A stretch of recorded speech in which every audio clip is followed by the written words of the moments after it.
Hi, I'm Stephen Carson coming at you from St. Louis, Missouri in these United States. Um, we got a couple things going on. It's our Econ Minis, meant to be our short show. We'll see how that goes as usual. But whether it's short overall, certainly what we do is we cover a number of topics rather than going deep on one thing. We kind of dance around, hit a few things that may or may not have a theme or relation or just be various things we were thinking about or interested in. So that's what we're going to do. I guess before I bring on our guests, I'll mention that we get support that has been absolutely crucial on Subscribestar. That, along with some very kind crypto donations through our Bitcoin, both of those links and addresses are on the video description. Through very kind support, I was able to get the computer that we are running this show on now, because I actually broadcast the show from my semi-rural property here. And with the help of regular supporters on Subscribestar in particular, we're going to buy those lights so that thing on my forehead will go away. And I'll just look generally better. So that's coming soon, and your support to make the show look better really helps, because some people tune in and go, it doesn't look good enough, and go away. And that's sad. So, want to get better produced look. All right, so let's see. I need to go.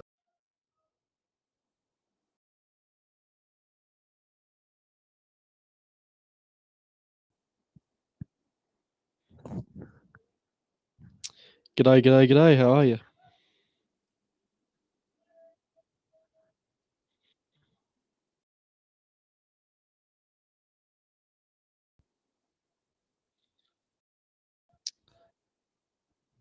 Yeah, it's one of those things where you can't exactly talk about it, but it's good to be back. Hopefully, I'm back for a few shows before I have to go again. But always good to be back in this community. It's a great community, and I look forward to chatting to everyone after the show as we usually do when I'm on.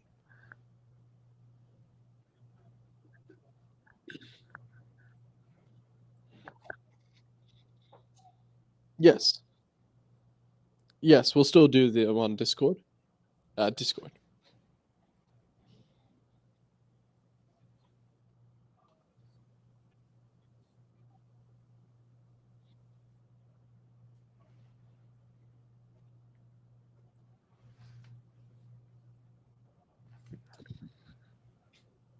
It did have a big jump. You know what else? You know what else needs a big jump is your audio. Apparently, no one can hear you in the chat. They can only hear me.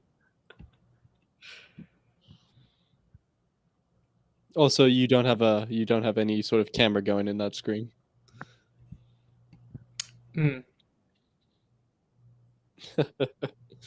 Hi, chat. Turn up. Let's fill some dead air. Well, now they can't hear you. Okay, so let's see here. I knew I So missed Ryan, something. welcome to the show. Thank you for taking my place while I've been away.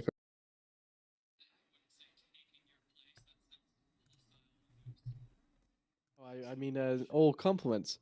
It's brilliant. It's someone who provides a different perspective. Well, I'm very glad that you are happy with the quality.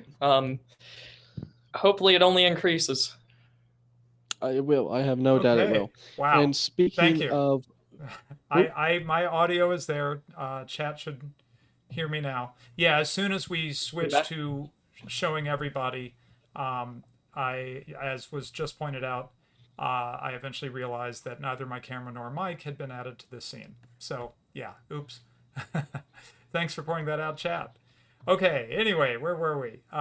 Yeah, welcoming Mad Merc. You heard him talk. We have Ryan with us, of course, Ryan Turnipseed, who joins us despite finals. So I think that's really impressive. Yeah, I just got out of a statistics final right before this show, and it was something, let me tell you. You were worried about that one. How'd it go? Well, I actually was worried for no reason. I calculated out the minimum score I needed to get an A, and it was a 50%, and I think that I at least got an F. So I'm sorry, you at least got an F? Yeah, and that's all I needed to get an A. So I don't understand Uh, that. Okay. Anyway. Oh, you mean oh, an A in the I course calculated out overall? the grade I need. Oh, I see. Yes, exactly. Got it. Right. Got it. I see. So you had enough going in that you could underperform on the final and still be okay. Yes, to an absurd degree. Yes. But you didn't do that because that's No, just no. not I tried my hardest. Yes. Also, we have a special guest, very exciting. Eric Hagina, or Eric, as we're going to say for short, is joined us to talk about the U.S. event. Welcome. Hey, how's it going? Are you still Pretty the king of good. the moon? And have you ever addressed the state of the moon question? I am still the self-declared king of the moon, which is what I always say. I always say it's self-declared. What do you mean, the state of the moon, you said? Well, yeah, the state of the moon question. Coming off of Carlisle Day, he was lamenting how no one ever addressed the state of the England question. So, Oh, okay. Right. So, right. So just to remind everybody, context here, we had the UK event at which academic agents spoke, along with Panama Hat, and I can't remember who all.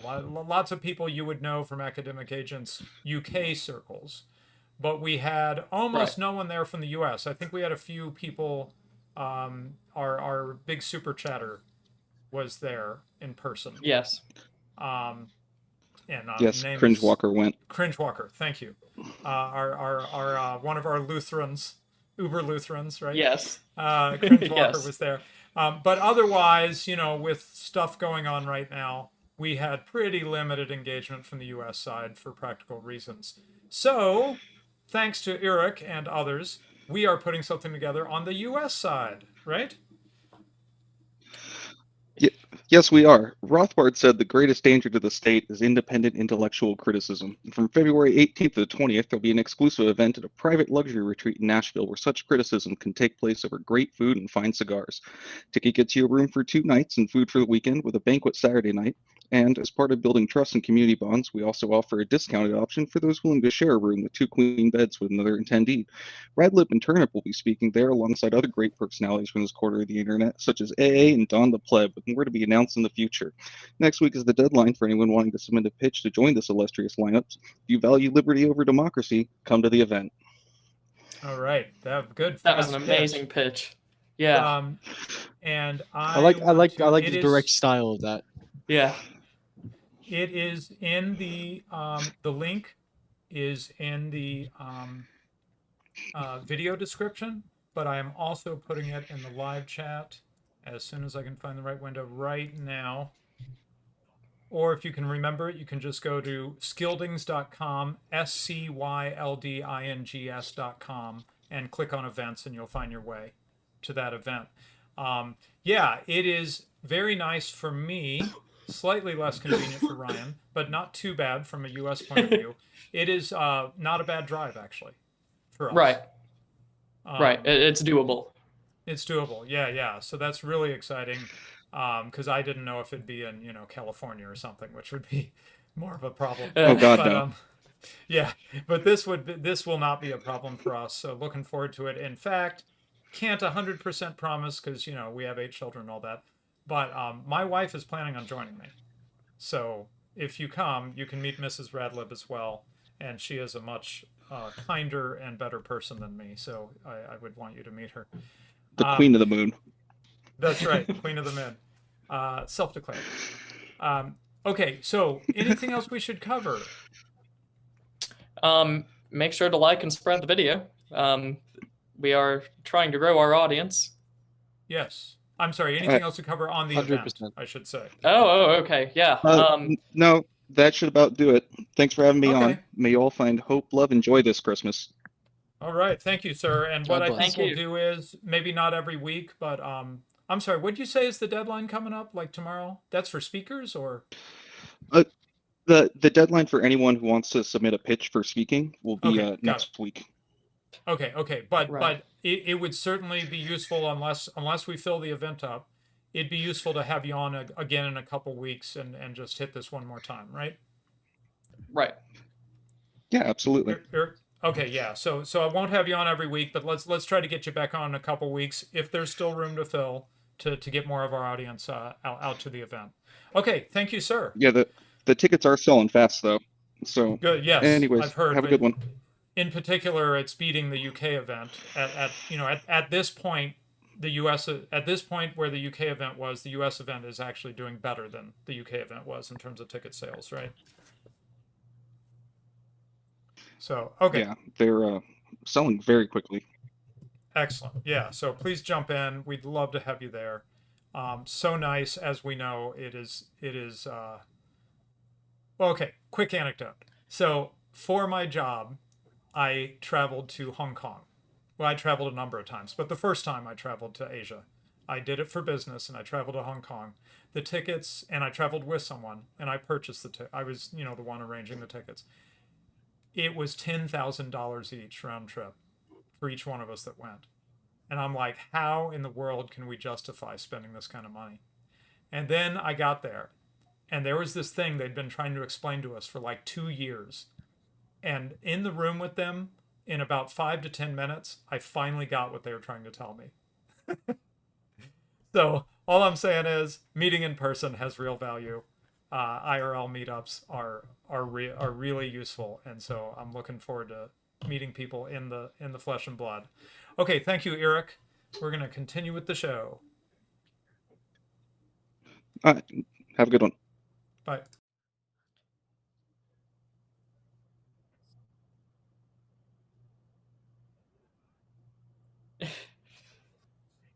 All right, here we go. Got to fix that scene.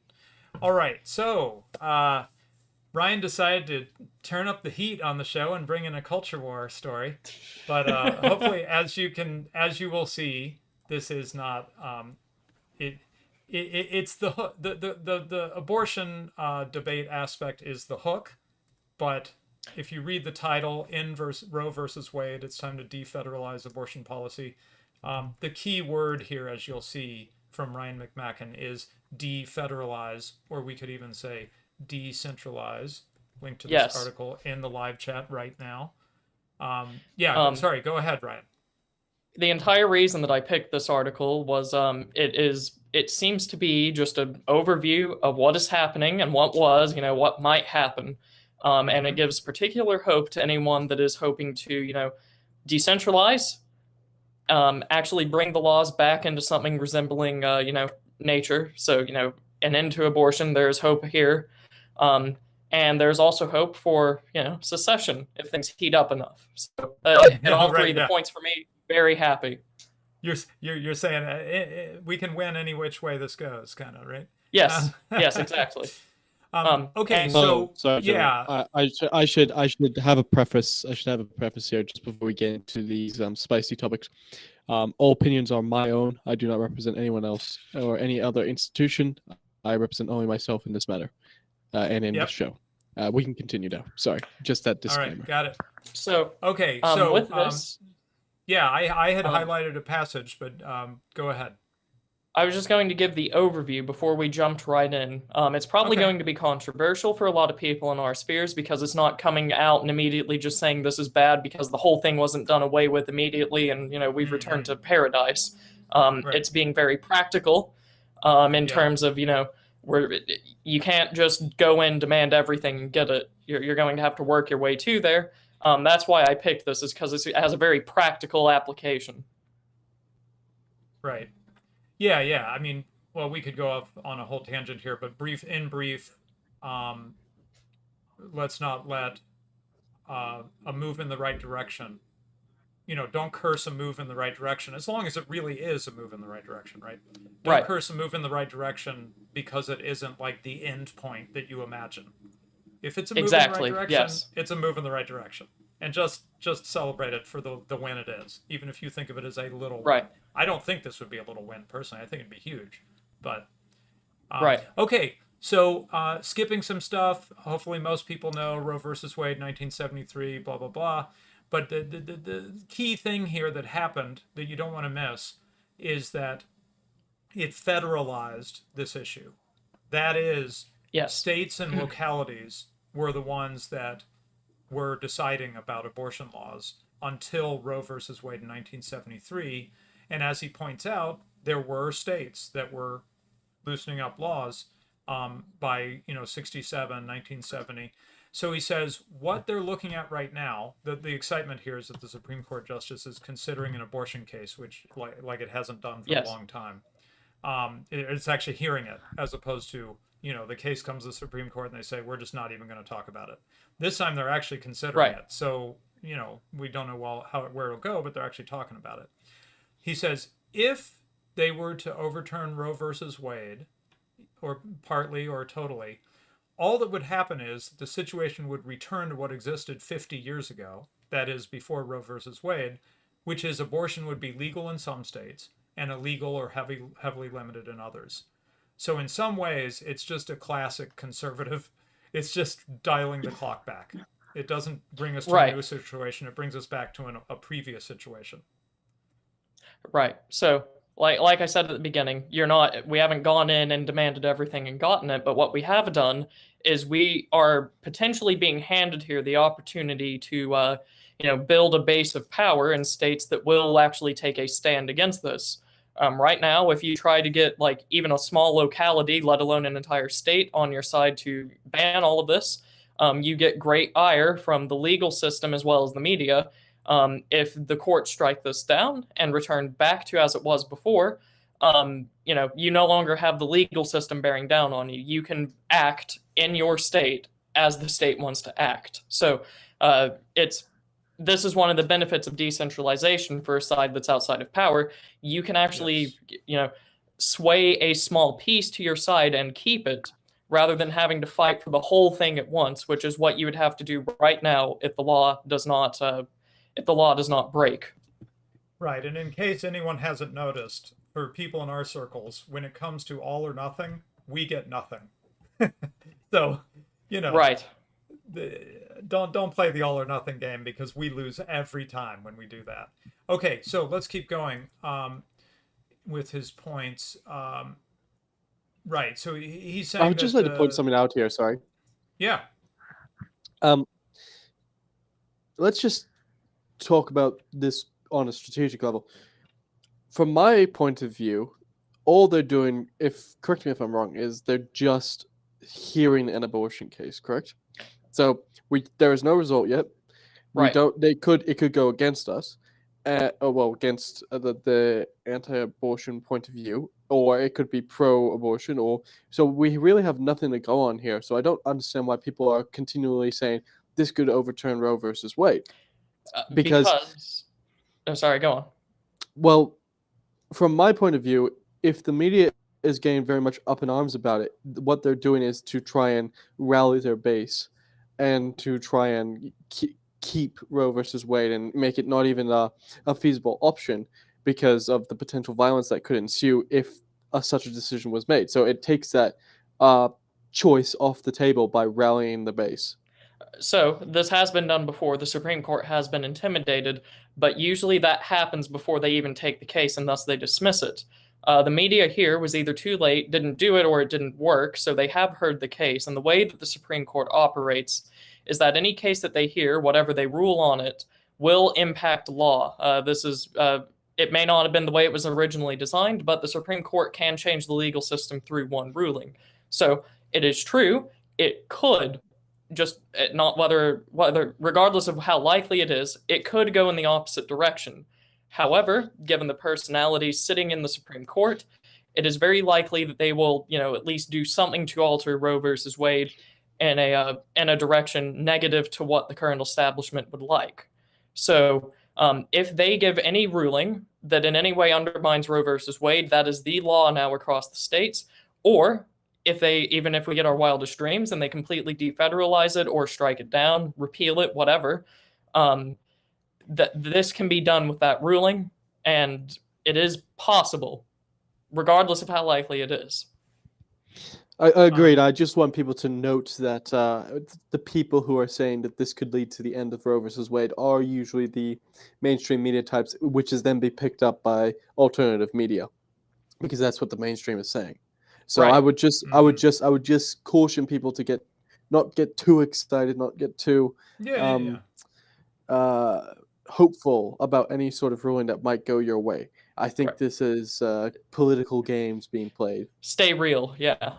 Yeah, stay real. Okay, so what Ryan points out is, and again, we're going to see that this is not just about abortion eventually, but he says, this is an interesting situation, and there's others like it, where it's kind of very all or nothing or black and white, right? As he says, either a fetus is a legal person with rights or not. There's not an in between position that can satisfy either side. In some matters, you can be like, well, okay, you guys get this and you guys get that. And maybe, no one's fully happy, but no one's fully bummed out either. And sort of there's a compromise position. Ryan's saying on this particular issue, there's really no democracy compromise kind of position. It's binary. so really, yeah, it's really binary, right? And so what that means then is that this is where federalism really comes at the local level, right? As opposed Right. to the binary at the biggest possible level. I mean, I'm sure they would like to have pro-choice globally, right? Across the whole Right. global American empire or whatever. But that is not a great way to do things, and it in particular it increases conflict, right? So he says what's forgotten is that by guaranteeing this kind of choice, what they emphasize when they say pro-choice, other types of choice are eliminated. And this is an interesting way to think about this. That is the choice of living in a jurisdiction where abortion is limited. Like let's Right. say you're the Amish or something, and you're like, we want to live in a community that doesn't allow abortion. That's our values. You guys do, you Gentiles do what you do, or whatever they call non-Amish. But we are gonna, we want to have things this way in our community. Well, when you have something like this, you can't even have a small community that does things differently, and that doesn't Right. seem very free. In a Yeah, way, yeah, so- To summarize that point, not only is it a question on, rights to life, it's also a direct attack on the freedom of movement or the freedom of association. Because Mhm. if you literally cannot be associated with other people with this value and live under it, then you are hemmed into this population that is being flies issue that was a once upon a time a state issue. Now you can no longer form communities based around these shared values. You're forced to basically live in a global or a national federalized liberal state or leftist. Point home, I was saying earlier, Ryan McMacken, sorry, the author of the article, on fundamental moral issues like abortion, as with issues like circumcision, animal rights, and similar things like that, there's little room for the sort of compromise that is usually invoked to defend centralized one-size-fits-all democratic regimes. Abortion is either legal or it's not, with advocates on both sides often finding any compromise to be morally objectionable. Right. So what can choice look like with these kind of hot, moral, binary kind of things? And he says that's where political decentralization really comes in. It was long assumed in the US in previous times, before my lifetime, that in regard to like abortion, tax laws, business regulations, rules about alcoholic beverages, if you respected local autonomy, that would be a greater way to have compromise and choice, because you can just have different rules in different places. And it reduces tension, it reduces conflict, because he says this sort of jurisdictional choice reduces the stakes in national elections, fosters greater respect for local democracy, reduces cross-regional conflict, and allows for Americans to more easily relocate to legal jurisdictions that better suit their political values. And I feel like every presidential election, you see the heat turned up. Right. Because more and more issues are this winner takes all kind of thing. And so people Random, sorry to interrupt. Yeah. Sorry, the stream is lagging significantly. We're having issues in the chat. Okay, super lag. Lag twice now. Yeah, I saw something too, but I don't know why. Here, let me check something real quick. Maybe there's just something keeping my computer busy that doesn't need to be running that I can get rid of. Like my YouTube. In the meantime, I can try to finish the point if you want me to while you work on that. Yeah. Yeah. All right. So if you federalize these issues and put it to mass democracy, the fact that it's federalized means that it's all or nothing. Either the whole country follows you or it doesn't, with any issue that reaches that point. And with mass democracy, everyone now has to get involved. It's just the nature of mass democracy. So this is, as more and more issues hit the federal level, all or nothing, more and more people are going to have to adopt the mindset of all or nothing, with no other possible allowances. And this is naturally going to lead closer and closer to violence, which you have seen if you've been paying attention for the past 4 to 8 years. Around election time, everything gets more violent. And that is because more and more things have become federalized and been subjected to mass democracy. It's not irreversible, but an inescapable effect that you get whenever you do this. And if people want to learn more about this sort of stuff, I could definitely recommend Friedrich Bastiat's The Law, as to how these issues become all or nothing, and people and interest groups form when mass universal suffrage becomes a factor in society and a factor in government. So if you want to understand more about this broader concept that Radical Liberation and Turnip are talking about, I would highly recommend The Law by Friedrich Bastiat.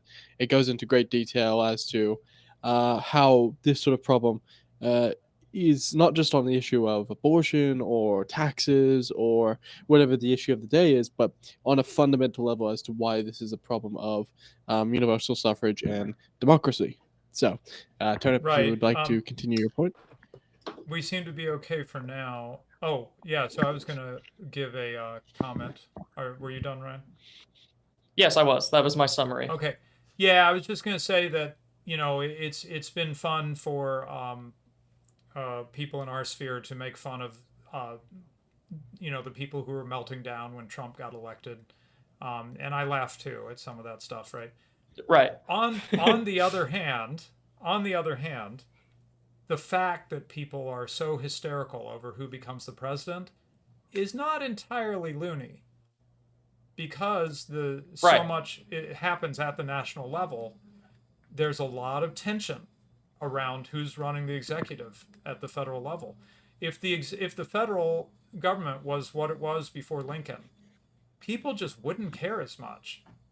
There would be individuals who would care, especially if they thought they could line their pockets somehow, depending on who became president, right? But regular normal people just would not have so much heat around this. It just wouldn't matter that much, because it wouldn't affect their life, right? Right. Centralization necessitates mass democracy, or at least mass involvement. That's why every totalitarian regime has to ensure that every single person in the population is on side, whether it be the Soviet Union or, fascist Italy. It's because whenever you start to centralize something, and especially in the degree that they go to, the extremes, what you end up with is every single issue being decided by one guy at the top, very overtly, very, very directly, and very, popularly. You can't have people then not be interested in it. It's impossible. And then the inverse is true. If you have, almost no formal top-down system, if everything is confederal or federal, then barely anyone is interested, because who cares? Like, it's a political mechanism that's not really affecting me. Whenever Lincoln starts to centralize everything, it's not an accident that the franchise starts to quickly expand, reaching, mass universal suffrage within maybe like 50 or so years. That happened because he started or massively centralized, and then laid the groundwork for everyone after him too. So he drives his point home here. He says every national election becomes a national referendum on which factions will control every aspect of American life and dictate conditions from a centralized national seat of government. It's not a great way if you're interested in having like a peaceful society. Factions is a great way to describe that. Factions is a word I believe used again in The Law by Frederick Bastiat. It's very society is divided up into these interest groups when you have universal suffrage and democracy in this form, right?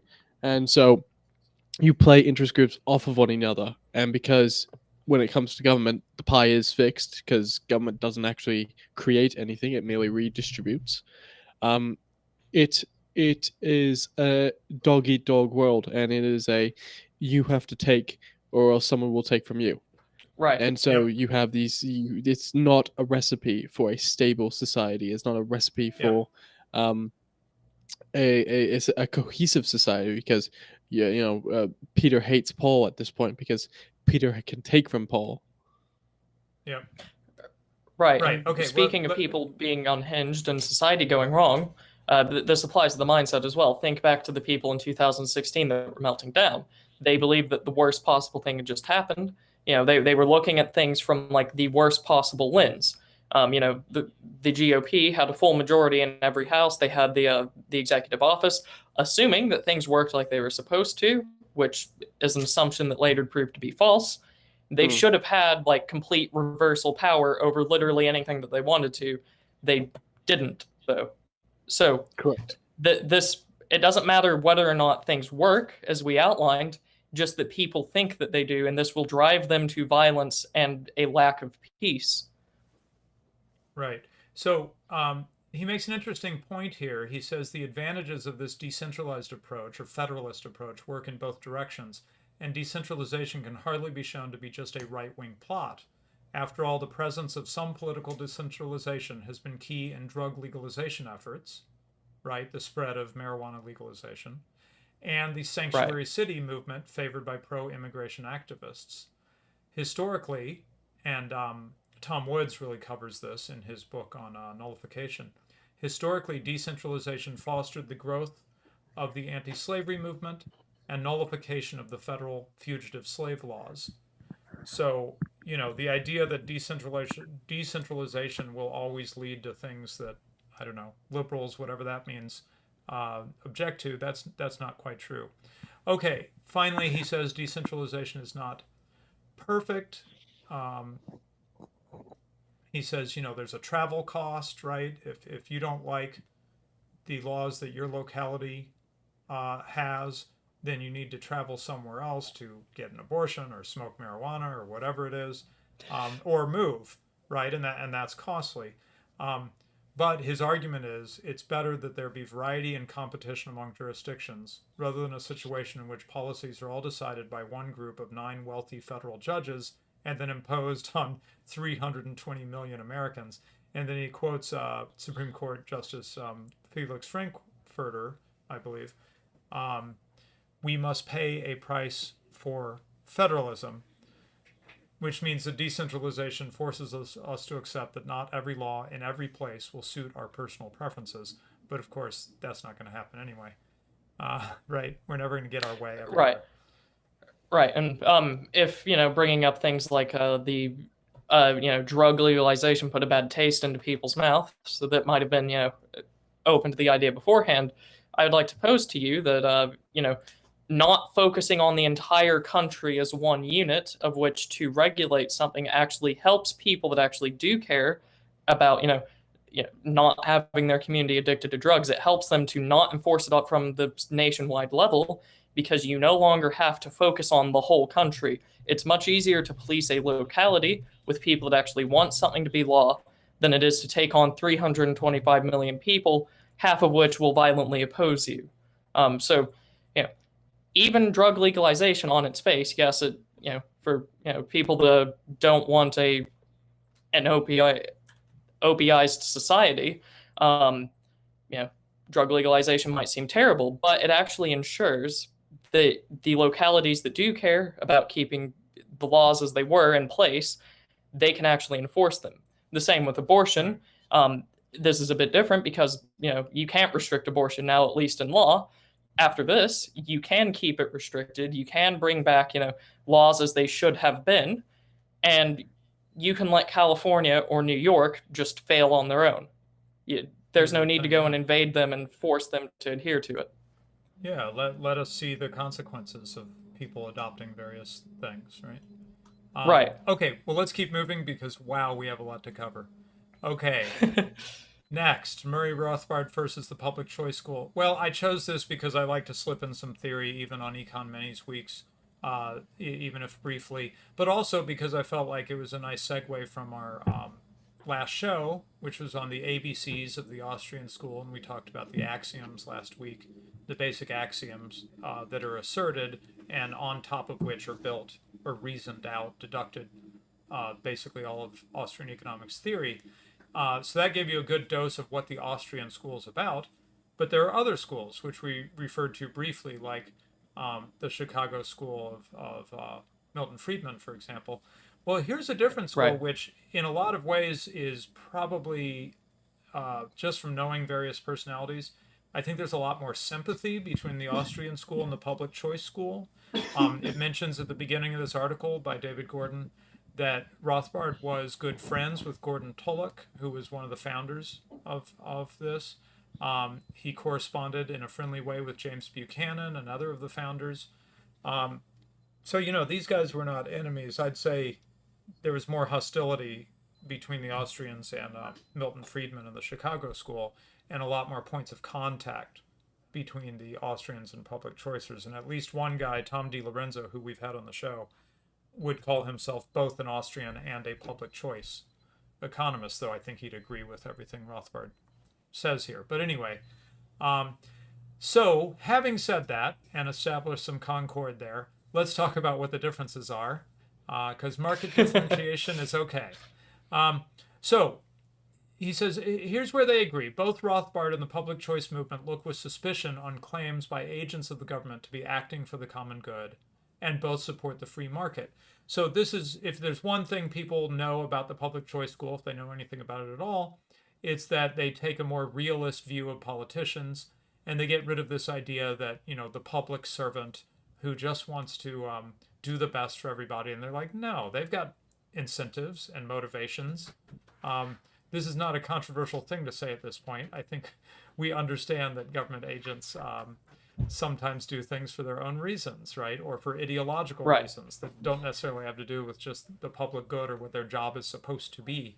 So this shouldn't be too controversial. But when the public choice school started, they were really shifting the paradigm, I think. So kudos to them. So having said that, there are points of disagreement here, fundamental criticisms, in fact. And the most important disagreement, according to David Gordon, is that Rothbard does not take a value-neutral attitude towards the state. He hates it. He sees the state as predatory, right? And the public choice school, though, denies this dichotomy. The key point of their analysis of government is that people in government act to promote their private interests in the same way as private actors. So let's follow. There's sort of three positions going on here. One is the public servant acts in sort of like a better or less self-interested way than private actors. So it's good to move things into the hands of public servants because they're not going to act in sort of a selfish, short-sighted way. They're going to be statesman-like and think about the long term. I know it's hard to say this stuff with a straight face, but this was pushed in the textbooks 50 years ago or 70 years ago, right? And so that's one position, and public choice stands against that and says, no, people acting in the government are like everybody else. Rothbard would go further than that, though, and say, no, they're not acting like everybody else. They're acting worse than everybody else. Okay? So they're not comparable. They're not comparable or on equal terms with private actors. They're below private actors. Why is that? It's because Right. the state's activities are coercive, in contrast to what generally happens in the free market, aside from criminals, which is peaceful exchanges. Okay? But it gets worse for the public choice school because they have a theory of the state, and it's terrible. Especially in the boy. work of, especially in the work of Buchanan. Buchanan considers the state to be a voluntary institution. Well, here I just got to read David Gordon because this is crazy stuff. Okay, you might ask, how can Buchanan possibly think this? Does he imagine that if you refuse to pay your taxes, government agents will just let you alone? Well, Buchanan is aware of all this, but he thinks this distinction doesn't matter because you have agreed to allow the state to do this. Okay, go ahead, Edmer. You were going to say something, I think. Yeah, I can get his point of view as to why the state can be seen as voluntary. Maybe continue forward with the article and we can get into greater disagreement there. Okay, so why would this be? Okay, well, you have to understand this is sort of an economic autistic way of looking at things that Buchanan comes up with here, because he is focused on something called public goods. This is a notion in economics that's rejected by and large by the Austrian school. Yeah. That people will not voluntarily produce certain things on the free market because they are non-rivalrous, non-excludable. I'm not going to get into explaining the whole public goods thing. It's something we should focus on at some point. But boiling it down to what we need for this today, the idea is that the market won't produce it, but it's something people want. There's sort of a failure to cooperate or something like that. And the state can overcome this failure. And so we want the state so that it will overcome the failure and sort of force us to all do the right thing. Okay. Right. So, you what could make does he give an example of a good? Well, classic public goods would be like roads, right? The lighthouse until Ronald Coase, as I pointed out on Twitter, until Ronald Coase pointed out that lighthouses were produced privately, funded privately. They often use that as an example of a public good, and they just had never bothered to find out how they actually worked. So that sort of thing. Okay, so let's see. Right, okay, so he says, let's try to explain this notion of voluntary acceptance of coercion. Again, suppose people in an anarcho-capitalist society want to join a private protection agency that enforces a law code. The agency will have a list of the actions it will take in response to violations of this code. If you agree to join the agency, you have agreed that these actions can be taken against you if you violate the law code. Something that comes to mind is I remember George Lucas had to pay a fine to the Directors Guild because he didn't want to ruin his awesome intro to Star Wars, the original Star Wars movie, by putting the credits on top of it. But the Directors Guild, they had all agreed that you had to start with the credits so that everybody gets to see the names, right? And Lucas was like, nope, I'm not going to do it. And I know that's against the rule of the guild. And then they just fined him and he paid the fine. Okay, so that's an example of this sort of, he agreed to be bound by this. And when they find him, he's like, okay, fair. That's fair. I want to break this rule. I'm willing to pay to break the rule. So in exactly this way, Buchanan thinks that even though the state extracts resources from you, it is non-coercive. You agreed to be taxed and to be subject to the penalties for non-payment. So in other words, that Directors Guild model example I was giving you, the idea is that that's our relationship to the state. We agreed to be part of this, and if we break the rules, we don't pay our taxes or whatever, we're voluntarily choosing to be coerced to be made to pay our taxes. Hopefully you follow the argument. So, what's the problem with this? Well, the main objection to this is obvious and well brought out by Rothbard. People haven't made this agreement. Okay? We didn't agree to this. The state is just imposed on us. Right. And Buchanan plays various tricks. And interestingly, and I remember this from reading some Buchanan, there's a lot of talk about unanimity, which is a principle that I hold dear. But by basically playing some games, much of the existing structure of government is endorsed as being really unanimity. And Rothbard says this is worse than simply adhering to majority rule. It comes perilously close to the we owe it to ourselves, we are the government position of the left. And of course, this is a huge distinction that you have in a libertarian thinker like Murray Rothbard. He says, we are not the state.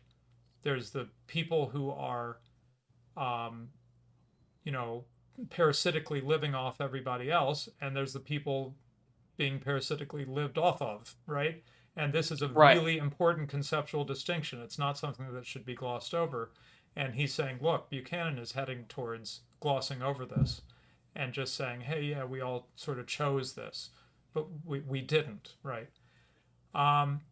So here's another way Buchanan comes at this, the notion of income insurance. Buchanan and Tulloch try to say that by asserting that the wealthy really favor being taxed more than the poor, they're taking out income insurance, knowing that when they will be poor, the government, like an insurance company, will help them. And of course, this is all imaginary. He's basically saying, you know, just imagine it's like social contract type stuff. Imagine that Right. sometime in the past, people decide to join like an income insurance scheme, and it would be like this. Of course, the problem is they didn't, right? And so he says, well, let me finish. I'm almost at the done, and then we'll discuss at the end here. So in another place, they say that people really want to be coerced so long as they are all coerced, so that everybody is really not being coerced. Okay. And Rothbard concludes his analysis of all this by saying, not only do I consider all this nonsense, but it is dangerous nonsense as well, because it provides new support for the idea that anything the state does, no matter how blatantly coercive, is really backed by everyone. And then finally, David Gordon just brings in a point from Lysander Spooner. Even if you could argue that people would have found it rational to enter into this agreement in your imagination, they haven't actually entered into the agreement. No such agreement exists, and only explicit agreements bind. Okay, so that's Rothbard and Gordon on these arguments. Go ahead. I'm not as familiar with the public choice school as probably you two are. Let me make sure that I got this clear. Are they saying that the wealthy want to be taxed more than the poor because then if they become poor, they won't be taxed as much, and that's a form of income insurance? Did I understand that correctly? Let's see. It says that they're taking out income insurance knowing that when they will be poor, the government, like an insurance company, will help them. So the idea is that I'm willing to be taxed more heavily when I'm rich as sort of a safety net, so that if someday my fortunes turn the other way, I know that, you know, I'll be getting welfare or whatever. Oh, okay. All right. Right. So it's like an income insurance. It assumes... in the business world, you sometimes have insurance for losing your job. Sort of things like that. Like if I lose my job, then this insurance will kick in and help me get by while I'm looking for a job. You know. I understood that part, but I didn't know if they were talking about being taxed less or if they were talking about getting welfare, because there's a difference there. One is more wrong than the other. Right. No, it's like welfare. That's the argument, is that's why someone might agree to being taxed, because it gives them a safety net, so they're sort of agreeing to it. Yeah, Mad Merc, thoughts on this? Well, the idea that we don't actually agree to this sort of concept is a very good one. I mean, let's take the best case. Let's still man their position, right? Let's say it's a perfectly representative democracy and it works like rainbows and bunnies and all this great stuff actually happens the way it's meant to. Even in that sort of system, you can only engage with it when you're at a certain age. You have an elected representative, so you're not actually negotiating the laws yourself and your own opinions there. And it takes extraordinary amounts of time for laws and legislation to change. So you're not actually negotiating with the society for this agreement. There's no actual, for any other contract, you would have an equal say, or you would be able to voice your opinion on the contract as to whether you wanted to agree to it or not, or what aspects of the contract you want to change or not. But even in the best case scenario, you're extraordinarily limited in your abilities to even do that. and you don't have a choice as to whether you enter into that contract. You're born into that society. Later on in life, you can choose, but again, that's dependent upon other circumstances such as your ability to move, voting with your feet, all that sort of stuff. So, I would definitely say that that's a flawed concept from the beginning to say that you agree to this uh, social construct of the contract between you and the government. See, I was going to be perhaps more direct and less, intellectually thorough. I was just going to say that a social contract doesn't exist because it's not a contract. That's not what contracts are. Right. Exactly. Yeah, Yeah, bunny and flowers. Thank you, Jacob. That's what Spooner was saying. Bunny flowers. What? Okay. I misspoke. Don't worry. Okay. Okay. All right. So let's move on from this, unless there's any other comments. Yeah, I think we got it. Okay. Well, let's go on to one more thing before we get into China. But I think it's a nice segue because it touches on the role of the Federal Reserve in the United States, and then we're going to end up talking about the role of the People's Bank of China, which is essentially the Fed for China, right? The central bank for China. And this is some dots I really wanted connected. I have a possible paper I should write someday, if I ever get time, on one of the worst possible effects that inflation could have.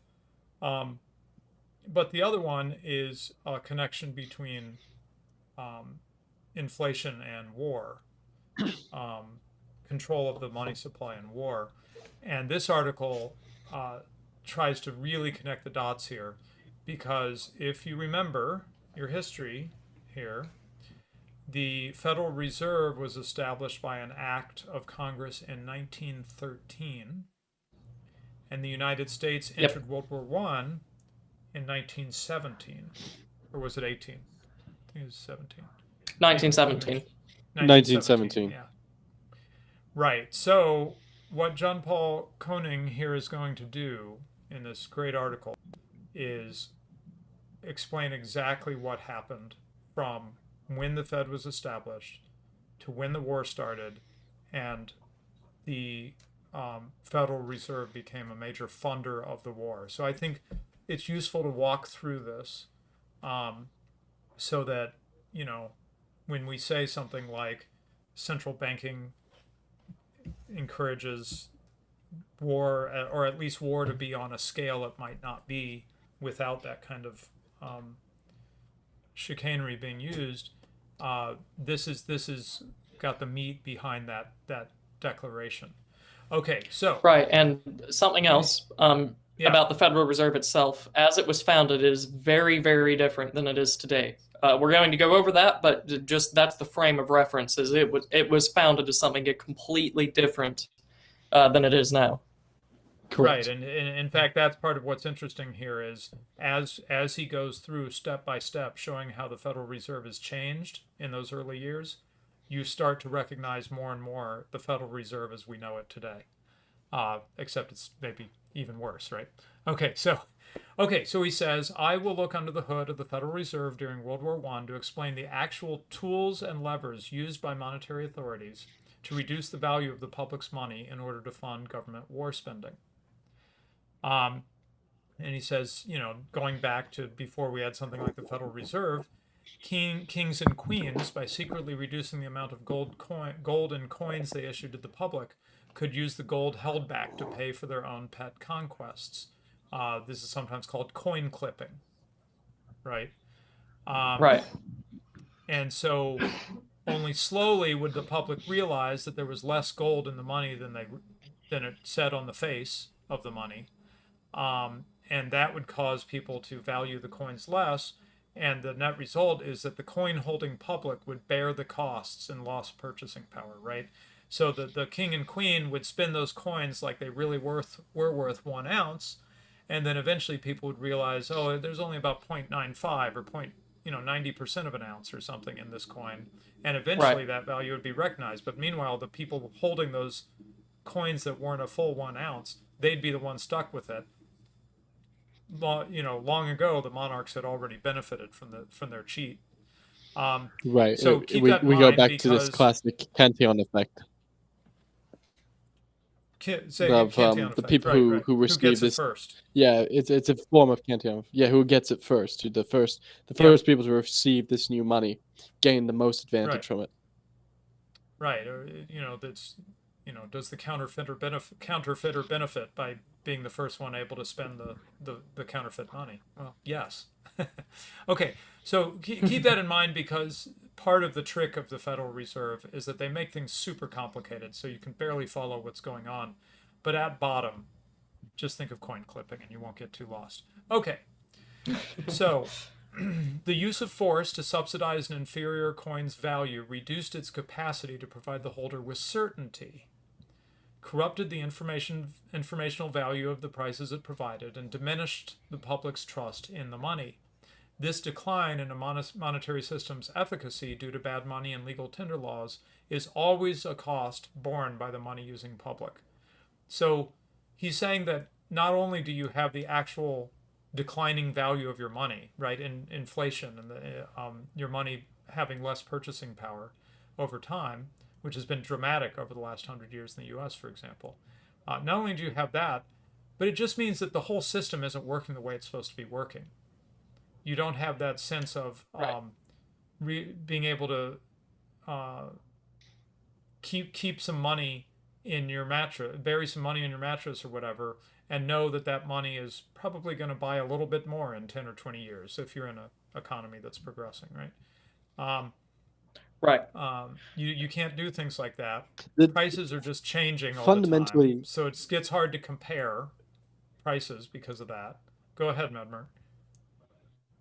fundamentally, trust is lost. Trust is lost in the system. Yeah. Trust is lost in the Yep. institutions that are meant to safeguard that system. And when you lose trust, the normal fabric of society, the normal bonds that usually hold society together, are stripped away. So trust is a major factor. This is why people go on about homogenous communities and having Right. shared value systems. It's because you can trust the person next to you. It's because you can trust Yeah. the institutions around you. It's because you can trust this is broader society. This is why high trust societies are incredibly important. Right. Yeah. So this is a piece, not the only piece, obviously, but this is a piece of moving from a high trust to a low trust society. Right. And that just has all kinds of costs. It just makes it harder to function when you can't just, trust. By the way, I'd just like to mention, when I was young, we didn't lock the door of our house. That's how much of a difference, how much of a change has happened in my life. And when I say we didn't lock the door of our house, I mean we would go to Florida, where I was born and where my grandparents and cousins were. We would go to Florida for a couple weeks, and we would leave our house unlocked the whole time. That's absolutely insane. Yeah. Yeah, that was the high trust society I was born into in 1969. Okay. So let's see. Right. So just as kings debased coins to help pay for their wars, the Federal Reserve used inflation to help pay for U.S. participation in World War I. How did it do this? It did so by creating and issuing dollars in return for government debt.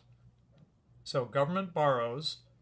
The Fed covers it with money it just made up, and the Right. Fed's balance sheet became a repository for war bonds.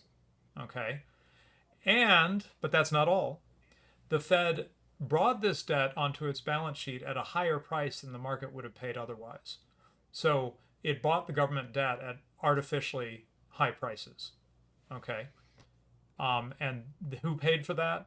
Everybody who held money, because the purchasing power of the Right. money declined as they used it in this way, expanded it and used it in this way.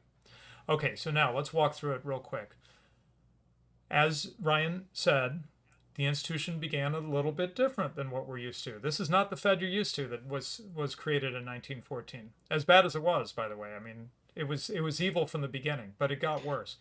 The institution Right, began yeah. the institution began operations in 1914 on the real bills principle. Well, what does that mean?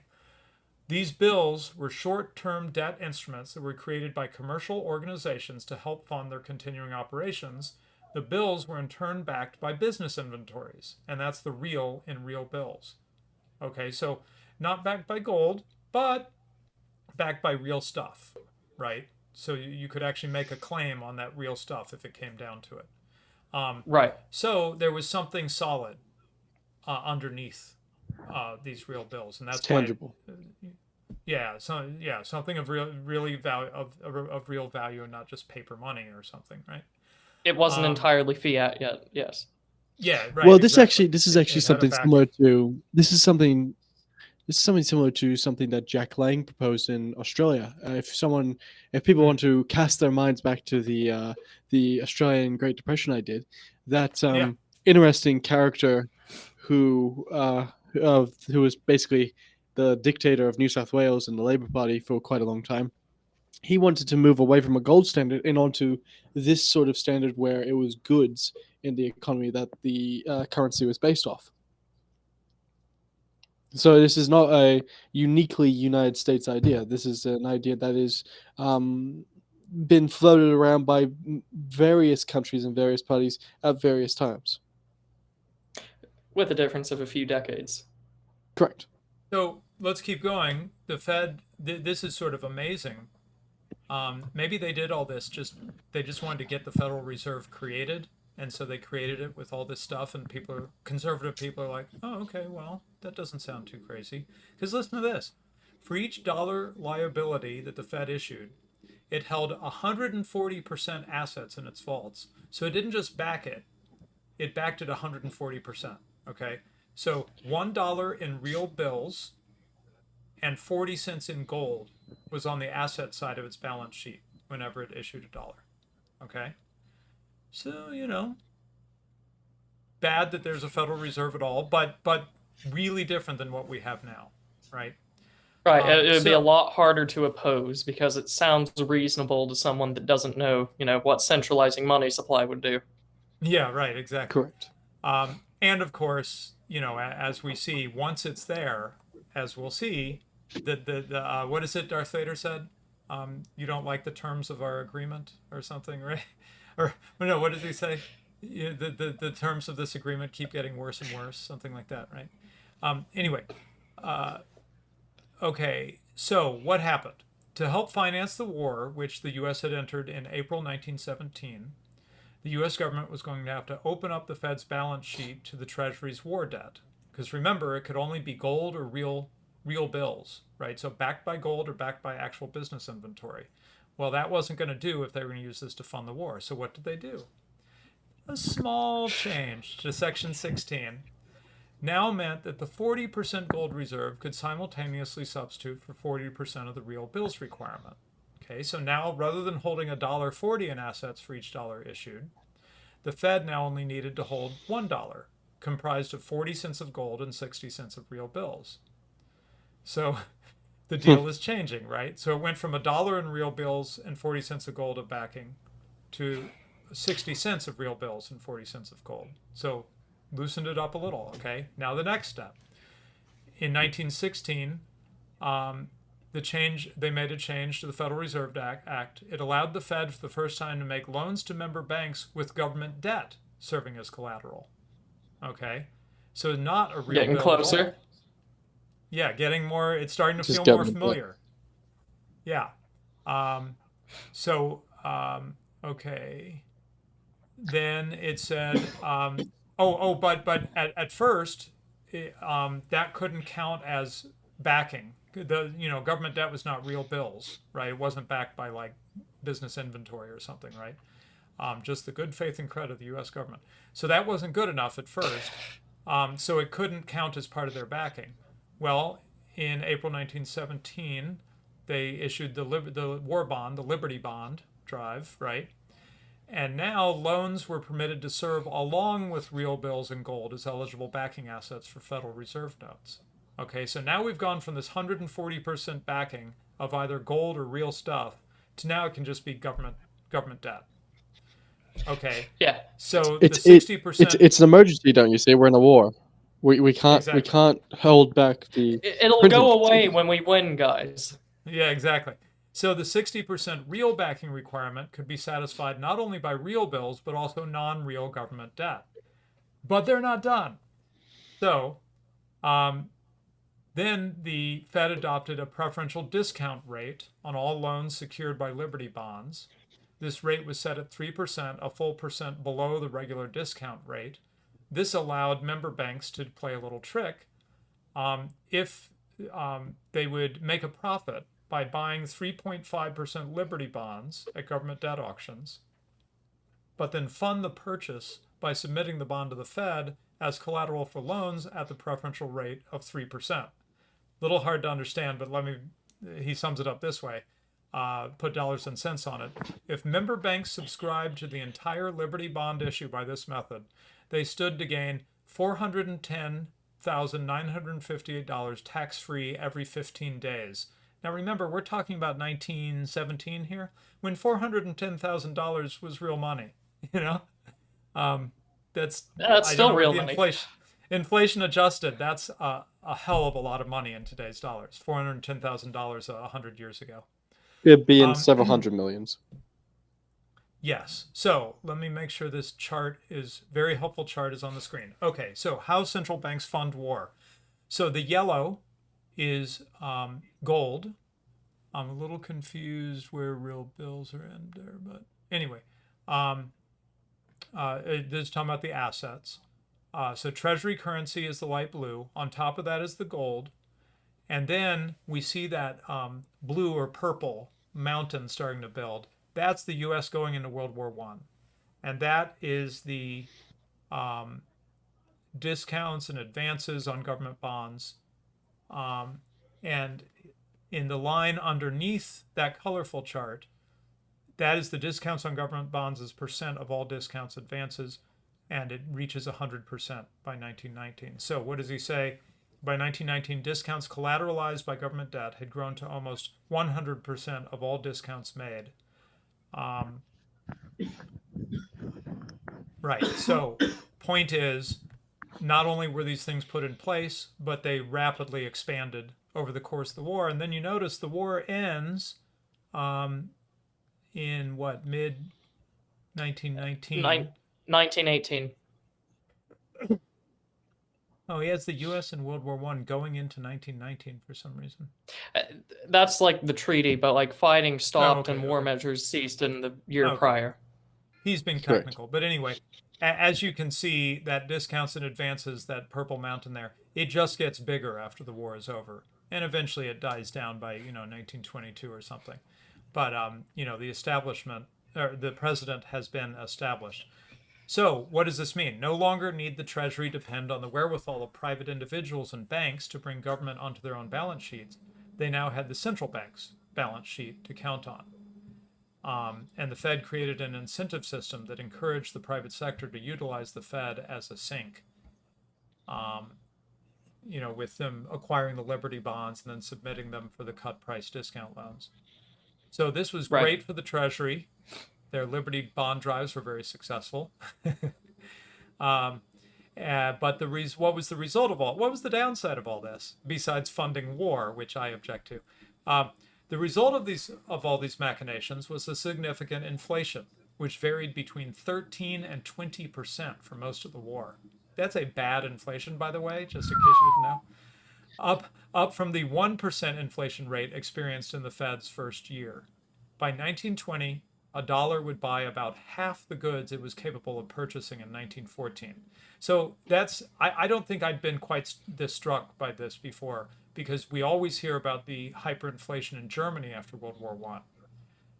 And this is not quite hyperinflation, but your dollar buys half as much in just 6 years. Ouch. That's noticeable. People were feeling that. Yeah. And this is why whenever you look at the people that got hurt immediately on the advent of the interwar, the farmers quite famously experienced the Great Depression early, about as soon as World War I ended, and it never really went away, because they they were the last ones to receive any sort of like new money. They were the last ones to get any sort of war relief. Right. So they got the full brunt of this, might as well be hyperinflation on their end because they didn't have too terribly much to begin with. It was absolutely terrible for them. They're the group that you want to look at in this time frame if you want to see the full effects of your dollar losing half of its purchasing power in the span of 4 years or 3 years. Which group? Which group? The farmers. Okay. They really got hit hard by it. Okay. Yeah. Yes. So then finally finishing up in the article, in this way, a portion of war costs were paid for by everyone who held the weakening dollar. Just by having a dollar, is in a sense, it was like silently pulling money out of your pocket, right? So in their famous Monetary History of the United States, Milton Friedman and Anna Schwartz estimate that 5% of the cost of World War I was funded by Fed inflation. But most importantly, for us who live 100 years from there, from all that, with the Fed's balance sheet widened to accept loans on government debt, the state's ability to fund wars via inflation had been ensured, with only more horrible results to come in the following 100 years and still happening, right?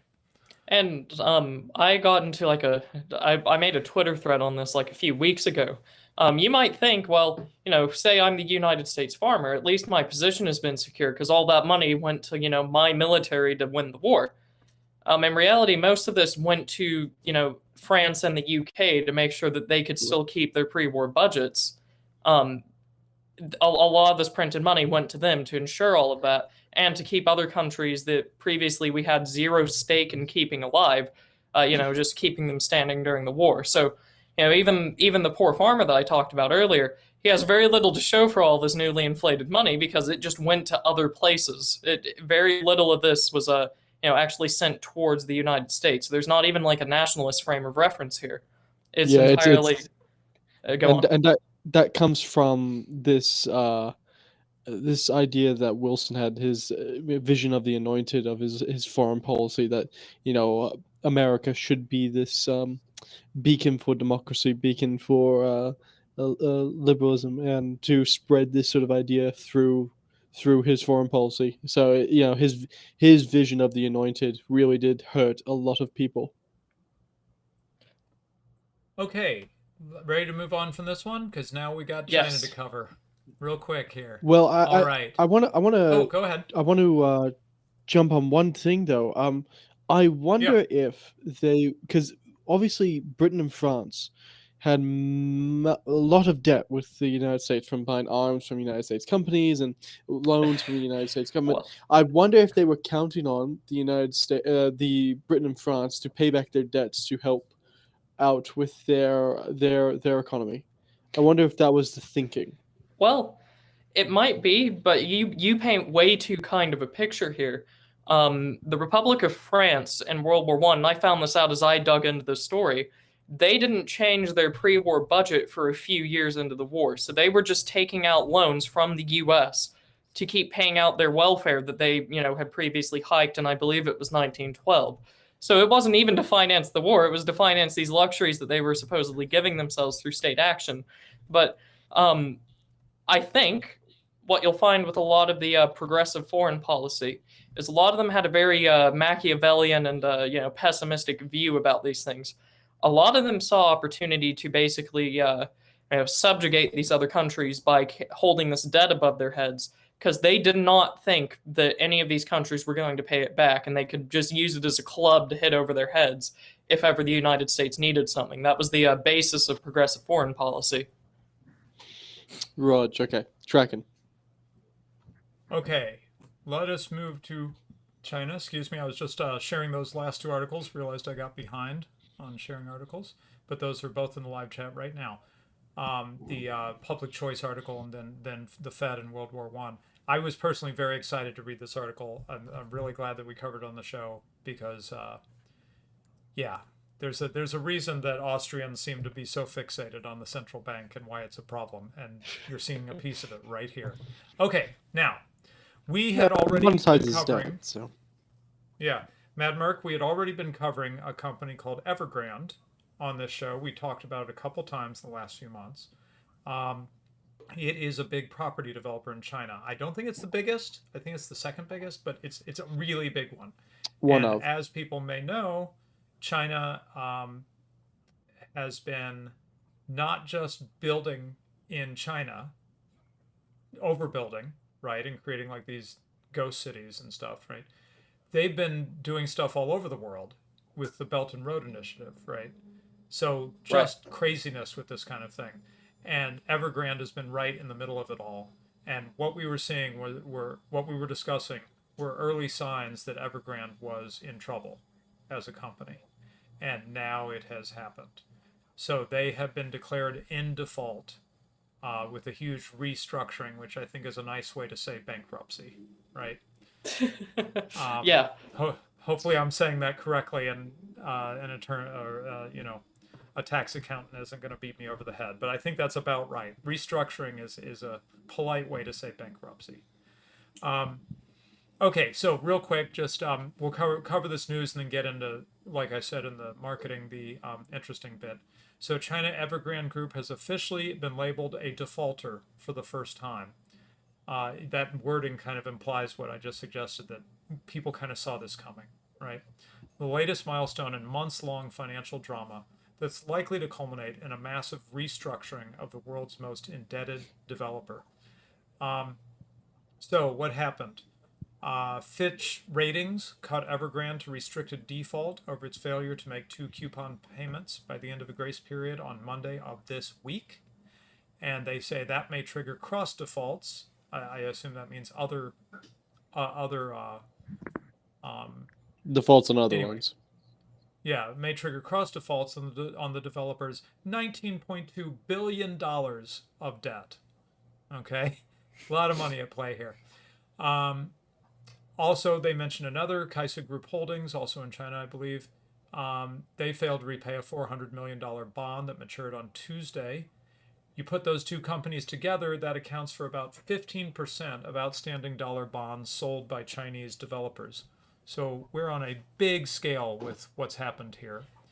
Long considered by many investors as too big to fail, Evergrande has now become the largest casualty of Chinese President Xi Jinping's campaign to tame the country's over-indebted conglomerates and overheated property market. So it's not just us that have noticed that the overbuilding in China and beyond, right, with the Belt and Road Initiative. The president is like, okay, we got to do something or this is going to blow up in our face. So he's trying to, this is what happens, right? They build these bubbles with central banking, and then they realize they're in trouble, and they try to come down in a controlled fashion. And I don't know, maybe sometimes it works, but sometimes it just ends up triggering the bust, Right. Which needs to happen, by the way. Let me be there. clear. Let me be clear in all the, ride the tiger. Let me be clear in these comments. The bust, as Austrians will teach you, is not, we use a negative term, but the bust should be called something like the correction or the return to sanity. Right? It's not a bad thing. It's a good thing. It means that the economy is righting itself, getting rid of getting rid of projects that make no sense and may never have made sense, cutting our losses, and trying to get resources back to where they should be in the economy. So the bust purge is of not bad. malinvestment that didn't exist in the free market version. Right. Correct. Exactly. The purge of malinvestment's a great term for it. Now, we thought, as we saw this coming, we thought this might, set off a financial contagion is the word they use. Basically, set off a chain reaction of things happening, and then a big meltdown in Chinese economy and maybe even globally. But the article comments there were few signs of financial contagion on Thursday. That's today, I think. Okay, that's partly because investors had been anticipating a default for months, but also thanks to a flurry of activity by China's government to cushion the blow. And I don't want to give away what we're going to talk next, so I'm going to skip one of these and just say they rolled out measures to ensure higher-rated developers retain access to funding.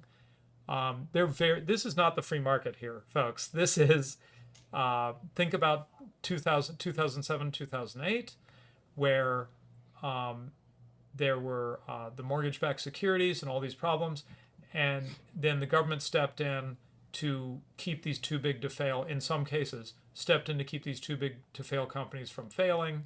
It wasn't just, hey, let the market have its way and clear out the bad stuff.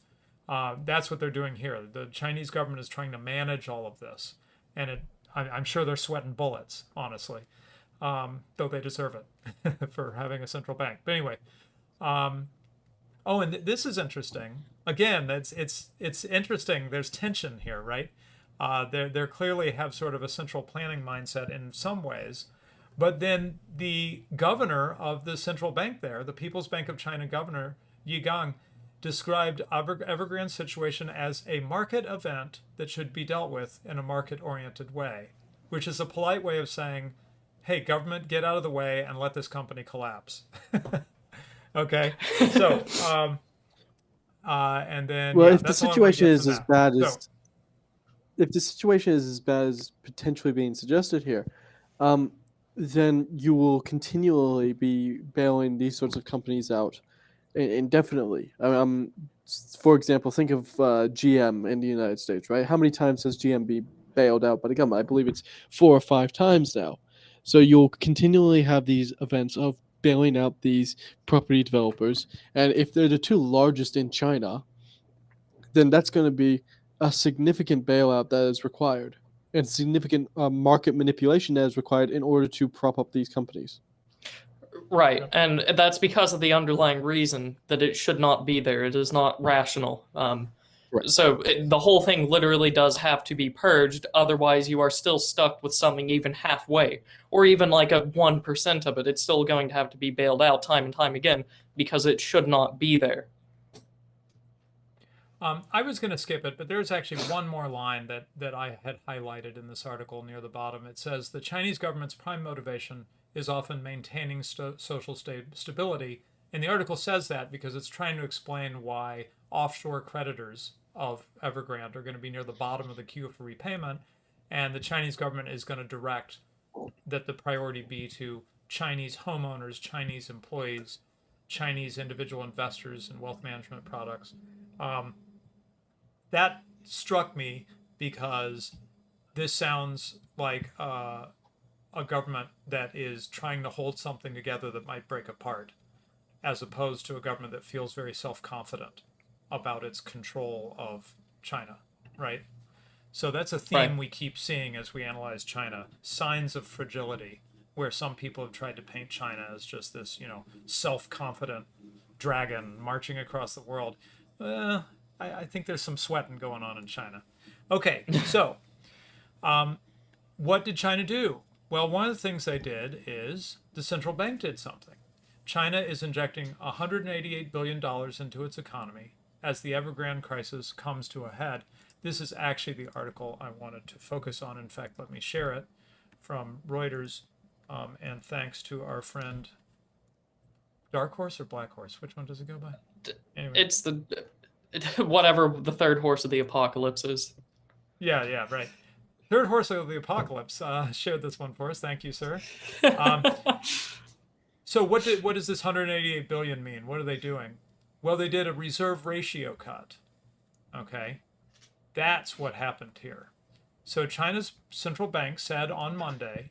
So this is we're speaking December 9th. So this is December 6th. Hot breaking news on Econ Minis this week. China's central bank said on Monday it would cut the amount of cash that banks must hold in reserve, its second such move this year, releasing $188 billion worth of yuan in long-term liquidity to bolster slowing economic growth. So cutting reserve requirements is a classic move to basically allow banks to loan more money out, right? So if they have high reserve requirements, then they're not going to be able to loan very much out. If they have low reserve requirements, they can loan more of the bank's assets out, right? Right. And so this was a cut in their reserve requirements, effective.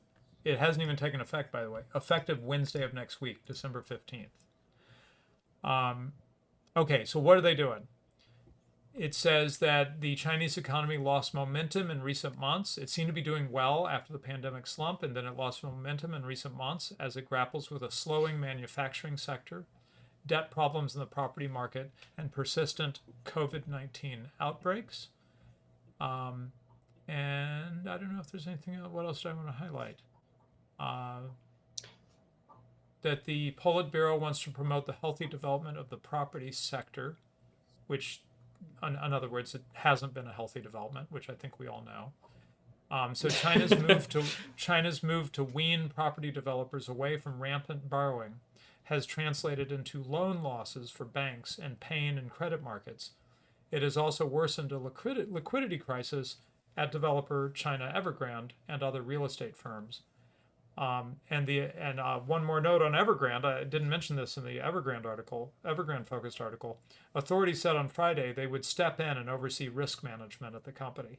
So this also sounds familiar. I don't know if anyone remembers. We're going to get into this soon. Not in this show, but coming up soon. That what was it, Ryan? That the Federal Reserve put people on the boards of certain companies? Not the Federal Reserve. Barack Obama by direct order. Okay. But basically, he put government personnel on the boards of so-called private companies, right? Yeah. Automobile companies in particular, but they weren't the only ones. Yeah. But big companies in particular. Right. So they're not putting them on the board. Well, I don't know. I don't know how they're overseeing risk management. Maybe it's by putting someone on the board to represent the risk management concern. But somehow the government's actually stepping in and partially running this firm that looks like it's collapsing. So in true Chinese style. Right. Okay, so we have more to talk about. Any thoughts? I shared this one, right? Okay, yeah. Any quick thoughts on what's happening with Evergrande and the cutting of the reserve ratio? I think with with the overbuilding and all that stuff, we talked about, busts were coming, a purge of malinvestment, all of these other things, overbuilding, the market was too hot, whatever. This is ultimately what happens when you mess with prices, because the Chinese government has been doing its darndest to rationally allocate resources, and it can't do that because they have screwed up their system so much, and this is the end result of it. In this case, we have a large surplus. It built too much. People didn't want it. It didn't generate enough money, and now it's going under. This could have very well just happened if it didn't build enough. It could have been a shortage instead of a surplus.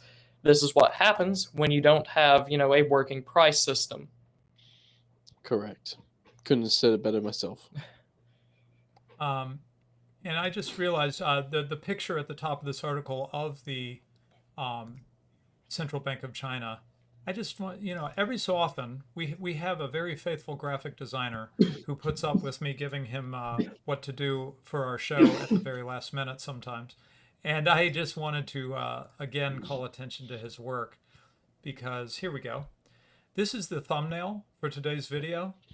And I just couldn't help noticing a little detail of the picture of the the People's Bank of China, that if you look carefully, right behind that, you've got that circle in the middle, and then you have that sort of circular thing behind. Right up in the middle above it is a crane. And I just thought that was hilarious, right? Because this has been like the symbol of China. Building, just, the Shanghai skyline with cranes all over it, rising above the buildings, So here's the Chinese central bank with a crane rising above it in the background. Anyway, just it is very good. We have a very our graphic designer is splendid. Yes, indeed. Yes, he really comes up with fun stuff. Okay, so let's see. Our own Mad Merc came up with an interesting wrinkle on this story, which is that let me say it right here, that they cut the reserve requirements for the amount of cash that banks must hold in reserve, the amount of yuan, okay? But they raised the reserve requirements for something else. So this is quite interesting, Mad Merc. What is going on? Okay, well, let me say what it is, and then let's see if you have some thoughts on it. So they're going to raise, while they're cutting the reserve requirements for yuan, the money they manage, they're raising the amount of foreign currencies banks must hold in reserve. In fact, this is the second time this year they've done that. And it says it's in an effort to rein in the surging yuan. Yeah, I guess that's all I need to say. They're increasing it by, oh wow. Okay, yeah. So 200 basis points, which is the financial market's way of saying 2%. They're reducing the reserve requirements for yuan by 50 basis points, 0.5%. They're increasing the requirement to hold foreign reserves by 2%. So it's actually more dramatic move from that point of view, what they're doing with this. So does this make any sense to you, Mad Merc? Why are they reducing one and raising the other? My immediate thought would be that if you're concerned about the stability of the yuan and the amount of debt in the system, then a way to ensure the stability of your banks is to require that they hold other foreign currencies that may be seen as more stable. So by increasing that, the banking system is seen as having more integrity to it. And more directly from what my mind immediately jumped to, perhaps more pessimistically, if you are, if you are predicting that something is going to lose value or gain value, you are going to alter your actions in the present to reflect those predictions. So for whatever reason, it seems that China would be thinking that the yuan is going to lose value and foreign currencies relative to the yuan are going to gain value or stay the same. So would this not be an indication that China is, anticipating something? Potentially, it could just be a move for some other reason that we haven't accounted for. It is also possible. However, I would suggest that a lot of this is interconnected. Okay. And Yeah. I tend to think that they wouldn't make such a decision like this unless they were concerned about stability.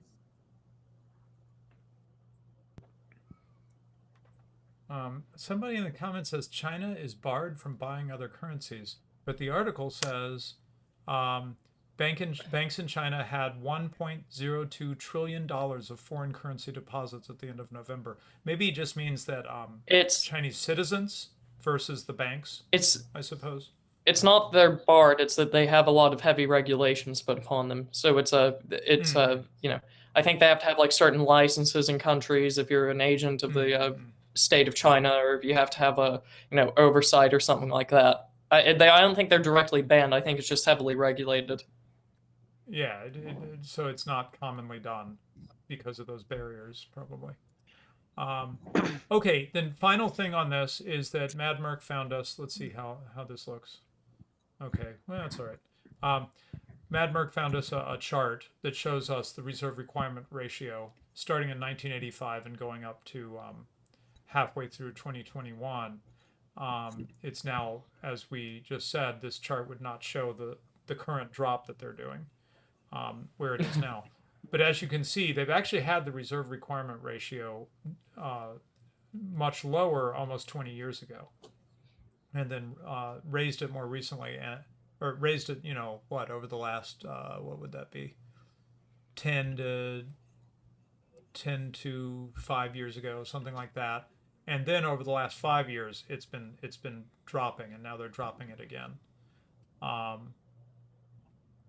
So yeah, this is the part that I get lost on, because they're increasing the foreign currency reserves because the article says, because they're concerned about an overheated yuan, but then they're reducing the reserve requirements for yuan, which I would think that more yuan are going to get loaned out.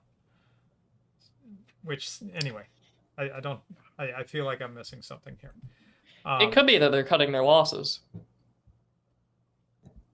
Well, let's spell that out.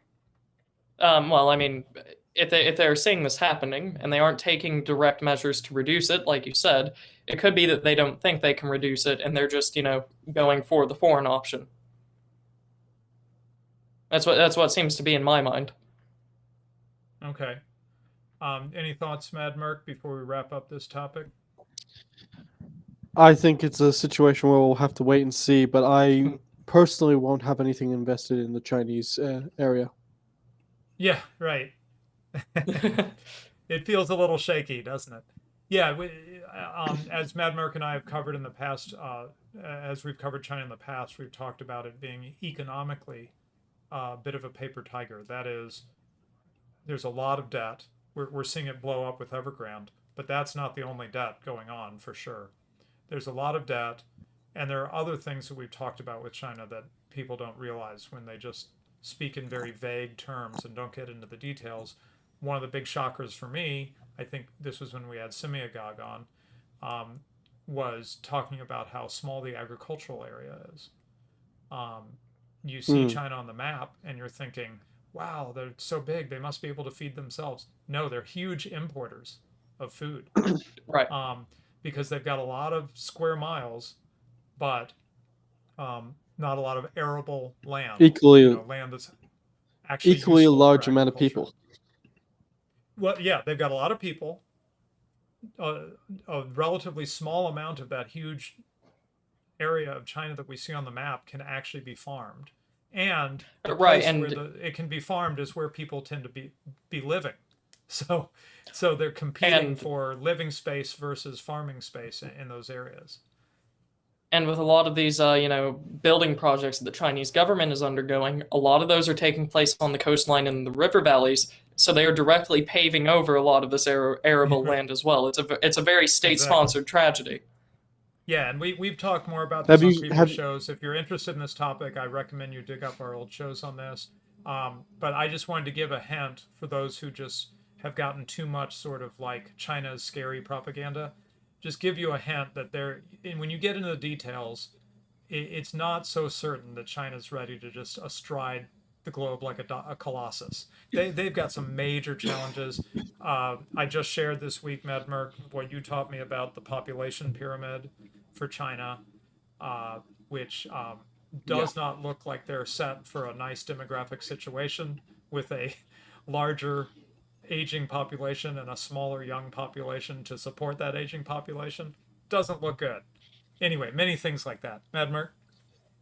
Well. I was about to say that it doesn't look good for China because they had this one-child policy for many years, and now I don't know if Yep. you've recently seen they've recently instituted a three-child policy in order to try and make up for the shortfall.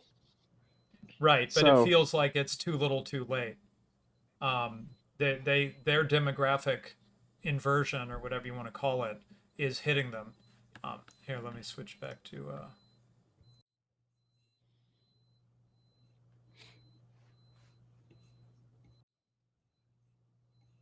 sorry, I forgot that my two guest scene is messed up. Anyway, I'll leave us here. So their demographic inversion is in a bad situation, and so I think it's going to be quite hard to reverse it by just switching from 1 to 2 now to 3. I don't think the Chinese people are suddenly going to just start knocking out the babies and produce what they need to support their aging population.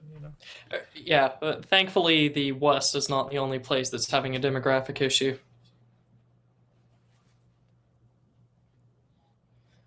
Yeah, what'd you say? Fortunately. Yeah, well, if we were the only ones, then you might, you might be afraid of the other places. But if China and other all- parts of the yeah. world are having these issues, then Right. it's not as terrifying. Still terrible, but it's not world-ending. Right. Okay, so I think that's mostly what we wanted to cover today. Not a super short minis, but not as long as our big shows usually. Yeah, unfortunately, I don't know that we're ready to announce this new series, Ryan. I feel like we need to talk to the fellow who's going to work with us on it before we can really say anything. Yes, Is that right? that should be. I want to say it's going to be worked out before next Thursday, but then again, that's like not a statement I can back up with anything. It's just a feeling. Yeah. Anyway, we think we've got a series in the works. We're gonna have one of our friends back on that we've had before to do it. Looks like Mad Merc is going to be part of it as well, and it's going to be Awesome. a pretty good econ topic. So I think for those who like the econ part of things, well, economic history, right? We're going to hit some economic history that, as was pointed out to me, seems like yesterday to me, but for some of our younger listeners, they were like children, like Ryan. Yeah, Yeah. they I were was children when all of when 5 this years topic old. was- yeah. When this happened, this major economic event happened. He was 5, and so it doesn't seem like yesterday to him. So maybe worth covering because we do have a lot of younger people in the audience. And man, if you're going to learn from history, you'd think you could learn from something that like just happened. We're not Yeah. talking about going back hundreds of years. We're talking about going back pretty recently, really. So And you're still feeling the effects of it today. yeah, and it's still in play, absolutely. Some of the decisions that were made and so forth.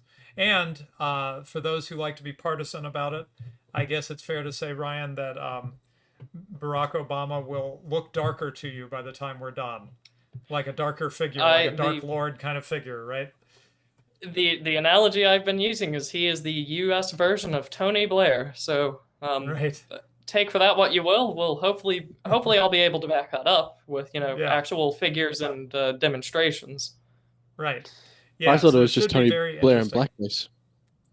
Oh no, that's Canada. We don't do that in the U.S. That's That's the Canadian Canada. Prime Minister, so that's Trudeau. We're not as tasteless as those Canadians. So. Okay. All right. Thanks, everybody. Your support of the show is so appreciated at Subscribestar, where most of our supporters contribute $5 a month. But man, you get a handful. You get a couple dozen people doing that, and you start having a budget and being able to improve the show, which really is awesome. And I hope you guys appreciate the changes. I just mentioned to our graphic designer that I was on a different stream. I was on an academic agent stream, I think. And somebody in the comments made a point of saying that he really likes the new logo and the new graphics and everything, the new branding, So the work is being noticed and appreciated as we make improvements to the show, and we have more to make. So thanks, everybody. And wait, before we leave, I just need to make sure there's no things I need to read out.